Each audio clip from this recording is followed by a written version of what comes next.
The wind cut through Lower Wacker Drive like a blade, whistling between the towering steel and glass buildings that loomed above.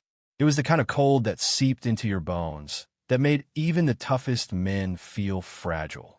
The kind that reminded Ray Dawson exactly where he stood in this world. He pulled his coat tighter around himself, though it was more for comfort than warmth.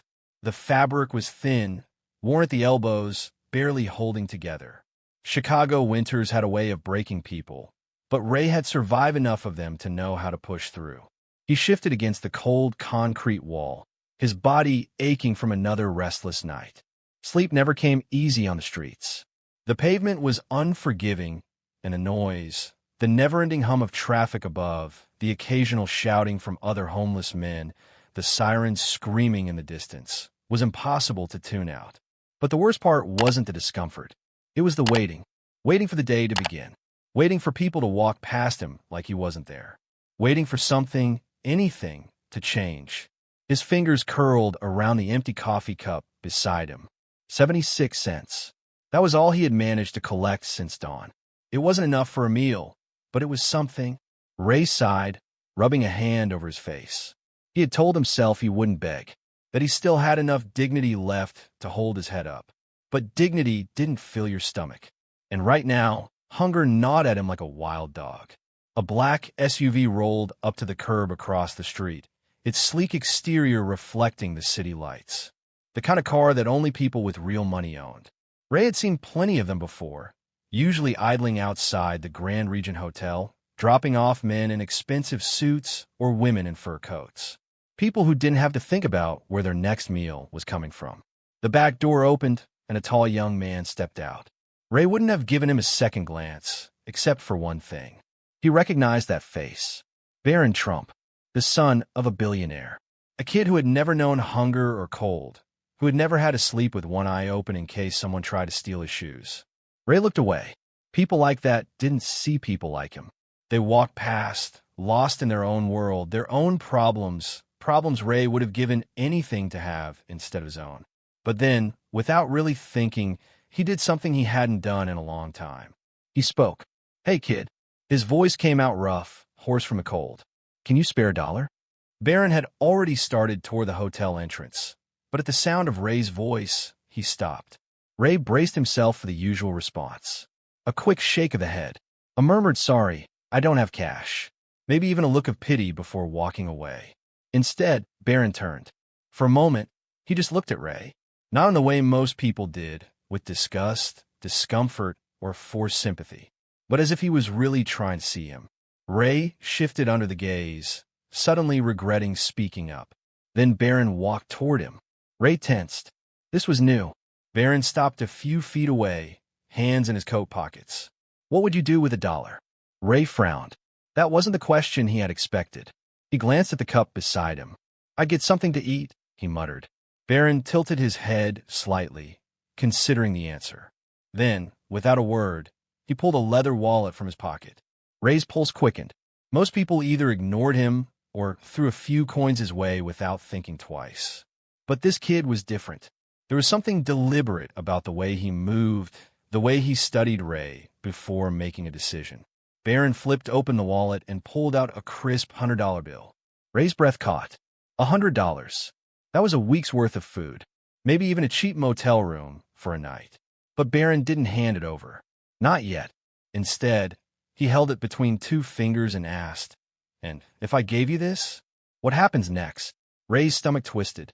He didn't like this feeling, the weight of someone else's judgment, of being forced to explain himself. "I eat," he said flatly. "Maybe get a bus pass."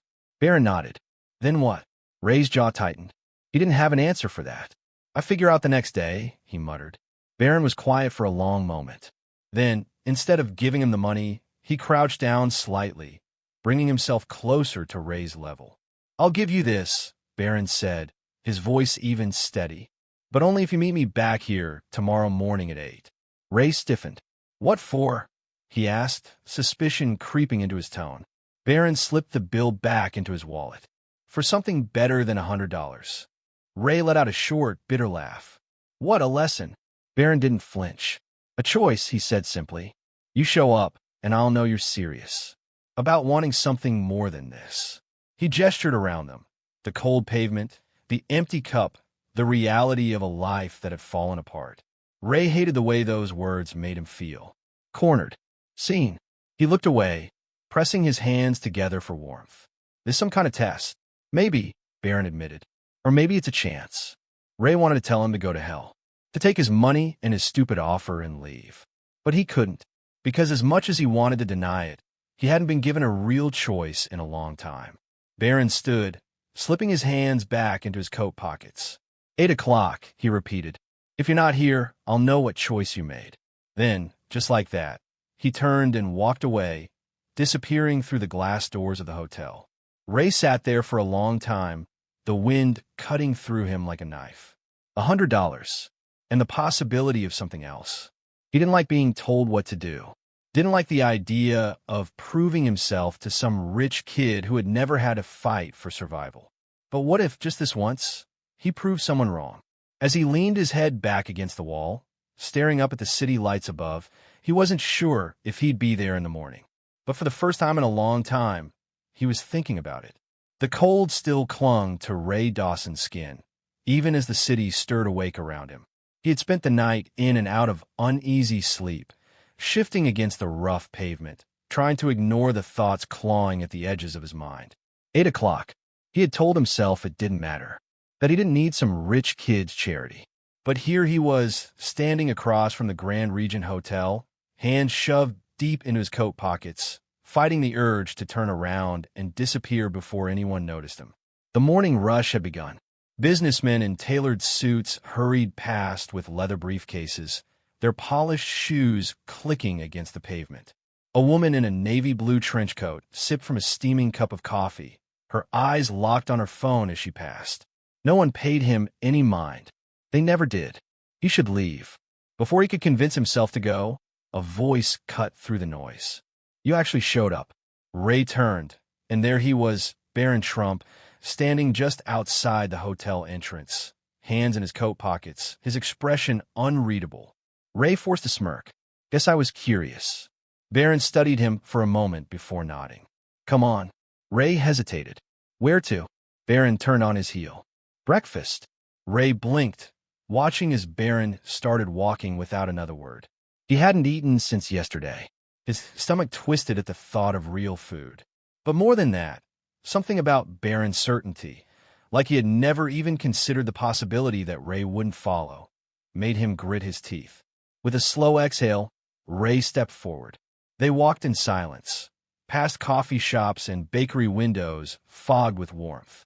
The scent of fresh bread and roasted espresso lingered in the air, mingling with the faint scent of car exhaust. A small diner sat on the corner of the next block, its red neon sign flickering slightly in the daylight. Angela's Cafe. Barron pushed open the door, and the warmth hit Ray instantly. The scent of bacon and syrup curled around him, and for a brief moment, he felt something he hadn't in a long time. Comfort. A woman behind the counter glanced up from wiping a coffee mug. Dark hair in a loose bun, sleeves rolled to her elbows. Her sharp eyes flicked between them, lingering on Ray. New friend of yours, kid? Something like that, Barron said, motioning to a booth in the corner. Grab a seat. Ray hesitated, then slid into the booth, the worn leather pressing against his back. Angela came over a moment later, setting a cup of coffee in front of him without asking. You look like you need that. Ray wrapped his hands around the mug, letting the heat seep into his fingers. He muttered a quick, thanks, before taking a careful sip. Barron didn't touch his own coffee. He just watched, waiting. Ray set his mug down, exhaling. All right, he said. Why am I here?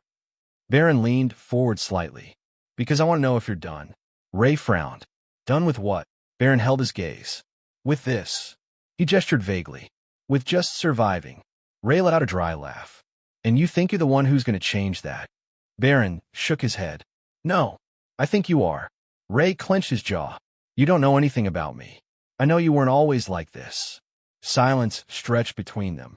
After a moment, Barron pulled something from his coat pocket and slid it across the table. Ray stared at the folded piece of paper before picking it up. His stomach twisted when he saw what it was. An address. Go there, Barron said. Ask for Sam. Tell him I sent you. Ray's fingers tightened around the paper. What is this? A choice, Barron said. If you want it, Ray could tear it up, walk away, pretend this never happened. Or he could go. The paper sat heavy in Ray's pocket as he walked. The weight of it wasn't physical, but it may as well have been. Every few steps, he found himself pressing his hand against it, as if to make sure it was still there. As if letting go of it would mean letting go of whatever slim chance it represented. He didn't like this feeling. Hope. It had been years since he let himself believe in anything more than getting through the next day. Hope was dangerous. It led to disappointment. The wind whipped through the streets, carrying the distant sounds of honking cabs and the chatter of people moving with purpose. He wasn't one of them. Not yet. Maybe not ever. The address on the paper led him to a worn-down brick building on the south side, a place that looked like it had seen better days but still stood firm. A faded sign above the door read St. Vincent's Community Center. Ray hesitated at the entrance. This was a mistake. He should turn around. But then Barron's voice echoed in his head. If you want it. His jaw clenched. He didn't want to be here, but he was.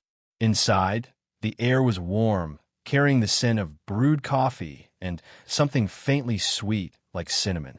The room was filled with people, some sitting at folding tables, some talking in hushed voices, others waiting in line for a meal.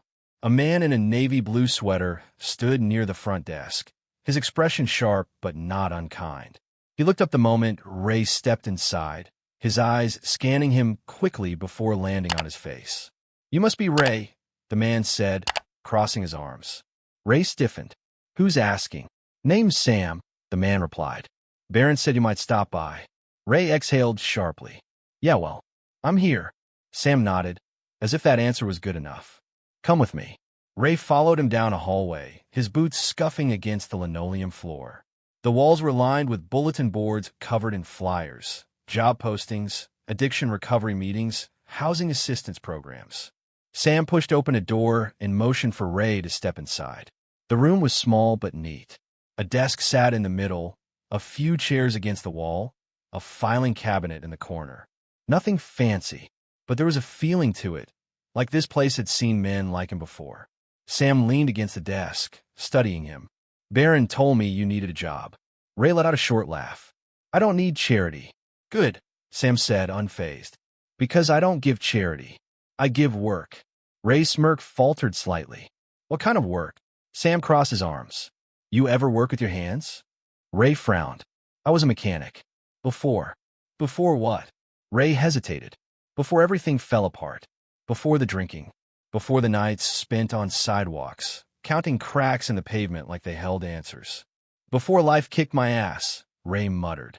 Sam nodded like he understood. Maybe he did. There's a garage a few blocks from here. Guy who runs it is looking for help. Pay isn't much, but it's a start. Ray's throat felt tight. Why are you doing this? Sam's gaze was steady. Because someone once did it for me. Silence stretched between them. Ray could walk away. He had done it before. But this time, something in his chest wouldn't let him. He exhaled, rubbing a hand over his face. All right, I'll try. Sam gave a small nod. Good. And for the first time in years, Ray felt like maybe, just maybe, he wasn't lost. The scent of motor oil and warm metal filled the air as Ray Dawson stood outside the garage, staring at the rusted sign that swung slightly in the wind. J and L Auto Repair. It wasn't much to look at. Faded red brick, a cracked window near the office door, the distant hum of machinery coming from inside. But for some reason, his hands felt clammy. This wasn't the first time he had walked into a repair shop. He had spent years in places like this, back when he had grease under his nails and a purpose in his hands. But that had been before. Before everything had unraveled. Before he had lost control. He swallowed hard and took a breath. Then another. Walking away would be easy. He had done it 1,000 times before. But Barron's voice was still in his head. If you want it. Ray clenched his fists. He wasn't sure what he wanted, but he had come this far. He stepped inside. The garage was alive with movement. A man in a blue jumpsuit was working under the hood of a battered pickup truck, muttering curses under his breath. Another was stacking tires near the back. The air was thick with the scent of rubber and gasoline, and the concrete floor was streaked with oil stains that had been there longer than anyone could remember. A heavy-set man in his 60s sat behind the counter, flipping through a clipboard. His silver hair was pulled into a short ponytail, and a pair of reading glasses perched on the edge of his nose. He didn't look up when Ray approached. "You lost?" the man asked, still focused on the papers in front of him. Ray cleared his throat. "Looking for Sam. He said you might have work." The man finally glanced up, his eyes sharp with scrutiny. He studied Ray for a long moment, then set the clipboard down and leaned back in his chair. "You the guy Barron Trump sent?" Ray shifted. He wasn't sure if that was a good thing or not. "Yeah." The man exhaled through his nose. "Name's Joe. You ever worked in a shop before?" Ray nodded. "Used to be a mechanic." "That's so." Joe's gaze flicked to his hands. "You don't look like you've been under a hood in a while." Ray's jaw tightened. "I could do the work." Joe studied him for another second, then grunted. "We'll see." He jerked his head toward the back. "Tools are over there. Joe Jr.'s working on transmission. See if you can keep up." Ray hesitated for only a fraction of a second before moving. The next few hours passed in a blur of wrenches and sweat. It didn't take long for Ray to find his rhythm. His hands, though out of practice, still remembered the movements, the feeling of metal against his fingertips, the satisfaction of loosening a stubborn bolt. Joe Jr., a wiry guy in his 30s with oil-streaked arms, eyed him at first with skepticism. But after watching Ray for a while, his stance shifted. "Not bad," Joe Jr. muttered as Ray tightened the last bolt on the engine mount. Ray wiped his forehead with the back of his sleeve. "Didn't forget everything." Joe Sr. watched from the counter, nodding slightly to himself. By the time the sun had started to dip behind the buildings, Ray's muscles ached in a way that felt almost good. Real. He hadn't felt this kind of exhaustion in years, the kind that came from doing something instead of just existing. Joe finally spoke as Ray wiped his hands clean. "You show up tomorrow, I'll consider keeping you around." Ray met his gaze. This was it. He could walk out that door and go back to what he knew. The streets, the cold, the endless cycle of surviving but never really living. Or he could come back. He took a slow breath, then gave a small nod. "See you tomorrow." Joe grunted, but there was something approving in his expression as he turned back to his papers. Ray stepped outside. The air was crisp, the Chicago skyline painted in hues of orange and pink. He reached into his pocket and pulled out the folded piece of paper Barron had given him that morning, the one with the address that had led him here. For the first time in years, he let himself believe that maybe, just maybe, things could be different. The morning air was crisp, carrying the scent of rain from the night before. Ray Dawson pulled his jacket tighter around himself as he stepped off the bus, his boots hitting the pavement with purpose. It had been 3 weeks since he had first walked into Joe's garage, 3 weeks since Barron Trump had handed him that piece of paper and dared him to take control of his life. He hadn't missed a day since. His body ached in ways it hadn't in years. Not from cold or hunger, but from work, real, honest work. His hands were rough again, lined with fresh calluses, black grease embedded under his fingernails. His muscles burned by the end of the day, but it was a kind of exhaustion he welcomed. It meant he was doing something, building something. Joe hadn't said much at first, only giving him a grunt of approval when Ray showed up each morning. But over time, the grunts had turned into small nods, the nods into words. And then, one evening, just before locking up, Joe had handed Ray a crumpled envelope. "First paycheck," he had said simply. Ray had stared at it, his fingers trembling slightly. It wasn't much, barely enough to cover a month's rent in the cheapest part of town. But it was his, earned, not given. That night, for the first time in years, Ray had slept in a real bed. A small, run-down studio apartment above an old bakery, but it was his. Now, as he walked toward the garage, he felt something strange settle in his chest. Hope. He pushed open the shop door, the familiar scent of motor oil and steel filling his lungs. Joe Jr. was already under the hood of sedan, grumbling about something, while Joe Sr. sat behind the counter, flipping through invoices. "You're late," Joe said without looking up. Ray smirked, glancing at the clock. "By 2 minutes." Joe grunted. 2 minutes is 2 minutes. Ray chuckled, grabbing his coveralls from the hook by the door. The easy rhythm of the garage had become something comforting, something solid. As he pulled the zipper up, the front door swung open. The room went still for a moment, the energy shifting. Ray turned. Barron Trump stood in the doorway, hands in his coat pockets, that same unreadable expression on his face. For a second, neither of them spoke. Then Barron's lips quirked slightly. "So, you actually stuck with it." Ray wiped his hands on a rag, nodding. "Yeah, guess I did." Joe glanced between them, then leaned back in his chair. "You know, kid," he said, looking at Barron, "I wasn't sure if this one was going to last more than a day." Barron smirked. "Yeah, me neither." Ray let out a breath, shaking his head. "Glad to know everyone had so much faith in me." Joe Jr. snorted from under the car. "Don't take it personal. We don't trust anybody."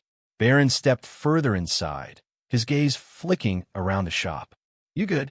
Ray studied him for a moment before nodding. "Better than I was." Barron nodded once, like that was all he needed to hear. There was something unspoken between them, a quiet understanding. Ray wasn't the same man Barron had met under the cold streetlights of Lower Wacker Drive. And Barron had never expected to be the kind of person who cared whether or not a stranger turned his life around. But here they were. "Got somewhere to be?" Ray asked, watching as Barron shifted slightly, like he was debating something. Barron exhaled. "Yeah, but I wanted to stop by first." Ray nodded slowly. "Well, guess I owe you a thank you." Barron's expression didn't change. "You don't owe me anything." Ray thought about that. Then, after a moment, he extended his hand. Barron hesitated for only a second before shaking it. Joe snorted from behind the counter. "Hell, if I knew today was going to be so sentimental, I would have brought my camera." Ray rolled his eyes, pulling his hand back. "You're a real comedian, Joe." "That's what my ex-wife used to say," Joe muttered, flipping through his paperwork again. Barron took a step back, nodding toward the door. "I'll see you around, Ray." Ray watched him go, something settling in his chest. He would never be the man he used to be. But maybe, just maybe, he was becoming someone better.